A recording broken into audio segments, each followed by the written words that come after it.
Hindi ko akalain na talaga palang nangyayari to sa tunay na buhay. Akala ko sa mga pelikula lamang gagawin yung mga ganitong senaryo para lamang makasurvive sila. Grabe talaga. Grabe yung mga pangyayari ngayon, 'di ba? Nakaraan lang nilindol yung Cebu.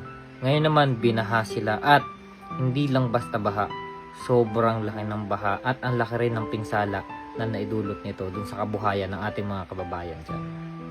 At itong video na to ang nagpapatunay ng isa sa sakripisyong ginagawa ng ating mga kababayan ng dahil lamang sa mga palpak na sana ay magpapaalwan doon sa buhay ng ating mga kababayan. Na kailangan pang sirain yung kisame ng bahay para lamang hindi sila abutin nung tubig baha.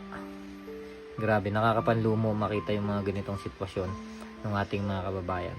Kung sana lamang ay maayos na nagagamit yung pondo para sa mga proyekto ng gobyerno, hindi sana magdurusa o hindi sana sasapitin ng ating mga kababayan yung mga ganitong mga pangyayari. Alam ko na nakikita rin to ng mga taong may kagagawan doon sa pinakamalaking pagnanakaw sa kaban ng bayan. Mahiya naman po sana tayo. Ito, sinasabi ko ito, personal kong ipinapahayag yung damdamin ko. Wala tayong pinatutungkulan kasi under investigation pa naman yung ganitong issue. So, hindi po to nagre-reflect dun sa organisasyon o ahensya ng aking kinabibilangan. Pero, nakakapanlumo yung pangyayari na nangyayari ngayon dito sa ating bansa. So, hindi lamang sa Luzon, kundi sa Visayas, ganoon na rin sa Mindanao.